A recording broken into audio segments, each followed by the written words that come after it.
तो दोस्तों नमस्कार, मैं हूं अनिल और रेसलिंग सुपर धमाल में आपका स्वागत है। तो दोस्तों स्मैकडाउन का इस हफ्ते का एपिसोड बेहतरीन रहा। स्मैकडाउन का ये शो ब्लड लाइन के लिए बेहतरीन साबित हुआ। शो में अगले premium live event bad blood को काफी हाइप किया गया और यही नहीं, स्मैकडाउन में भविष्य से जुड़ी कुछ बड़ी बातें भी टीज की गई हैं। इस वीडियो में हम दो बड़ी बातों का जिक्र करने वाले हैं जो इस हफ्ते स्मैकडाउन के जरिए इशारों इशारों में बताई गई हैं। तो दोस्तों वीडियो के अंत तक बने रहिए और अगर आप चैनल पर नए हैं चैनल को सब्सक्राइब करें। तो चलिए दोस्तों बात करते हैं सबसे पहले एजे स्टाइल्स के रिटर्न के बारे में। दोस्तों AJ Styles clash at the कास्टल में कोडी रोड्स के खिलाफ अनडिस्प्यूटेड WWE चैंपियनशिप मुकाबले में मिली हार के बाद से ही टीवी पर दिखाई नहीं दिए थे। अब अगले हफ्ते स्मैकडाउन के लिए एजे स्टाइल्स की वापसी का ऐलान कर दिया गया है।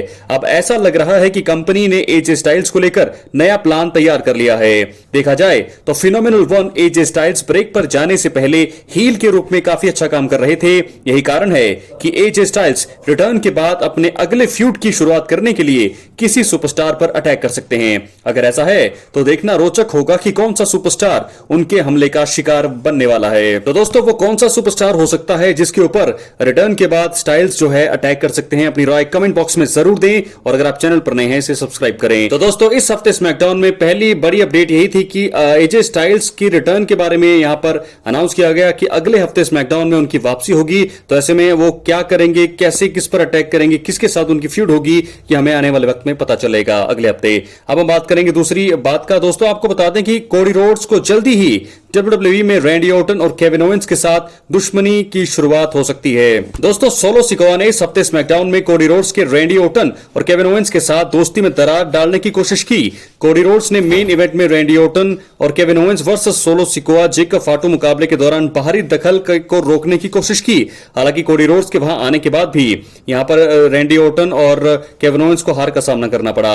इस मुकाबले के बाद केविन ओवेंस रिंग में अमेरिकन नाइटमेयर को धक्का देते हुए दिखाई दिए। इस दौरान रैंडी ऑर्टन ने झगड़े को शांत करने की कोशिश करी। अगर रैंडी ऑर्टन दोस्तों बीच में नहीं होते तो जरूर यहां पर हमें दोनों ही सुपरस्टार के बीच लड़ाई होते हुए दिखाई देती, लेकिन रैंडी ऑर्टन की वजह से ये जो ब्रॉल तगड़ा हो सकता था ये नहीं हुआ और जिसके चलते शायद आपको बता दें स्मैकडाउन के शो का अंत होते होते बाद में जो है इन दो गले भी मिल गए हैं। लेकिन बहुत सारी चीजें अब देखी जाएगी कि अगले हफ्ते क्या होता है। रैंडी ऑर्टन भी स्मैकडाउन में कोडी रोड्स के रोमन रेंज के साथ टीम बनाने से खुश नहीं है।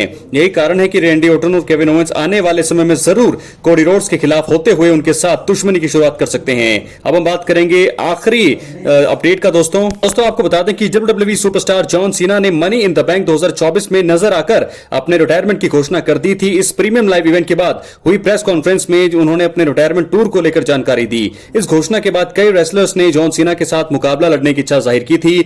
इनमें से CM पंक वो थे जिन्होंने इस इवेंट के बाद हुए रॉ में अपने सेगमेंट के दौरान ये इच्छा जाहिर की थी। अब उन्होंने 103.5 FM के शो हॉट टैग के साथ बातचीत में विचार रखे हैं।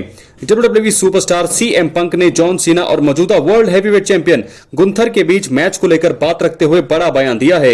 CM पंक और जॉन सीना सालों पहले दोस्तों कट्टर दुश्मन रहे हैं। पंक का मानना है कि सीना असल में गुंथर के आखिरी विरोधी हो सकते हैं। उन्होंने जॉन सीना की सोच और काम को लेकर बात करते हुए कहा, जॉन सीना को जानते हुए मैं उम्मीद कर रहा हूं कि वो कोई नया होगा, कोई ऐसा जिसे वो मशाल दे सके। वो गुंथर हो सकते हैं या फिर वो कोई ऐसे हैं जिन पर उनकी नजर है और कोई नहीं देख रहा है। आप नहीं जानते और ये चीज मुझे उत्साहित करती है। दोस्तों आपको बता दें कि WWE दिग्गज जॉन सीना के साथ मिलकर या उनके विरुद्ध कई लोग लड़ना चाहते हैं। इस कड़ी में CM पंक भी शामिल हैं जिन्होंने 103.5 FM के शो हॉट टैग में बात करते समय माना कि वो टैग टीम मैच के लिए भी तैयार हैं। उनका मकसद एक मुकाबला है, एक मैच है और उस आधार पर उन्होंने कहा, हे प्रभु, मैंने अब तक जॉन सीना से इसके बारे में पूछा नहीं है। मुझे लगता है कि सबके पास अपने दो विचार होंगे कि वो क्या करेंगे। जो बात मुझे जॉन सीना के बाहर आने और रिटायर होने वाली बात कहने के दौरान बेहद अच्छी लगी वो ये कि मुझे लगता है कि वो एक तरह से बाहर जाते हुए प्रो रेसलिंग को अपना लव लेटर लिख रहे हैं। मैंने पहले ही कहा था कि उन्होंने घोषणा कर दी है कि वो रिटायर हो रहे हैं। अगर वो मेरे साथ रिंग में उतरना चाहते हैं, चाहे वो टैग या कुछ भी हो, तो मैं खुश हो जाऊंगा।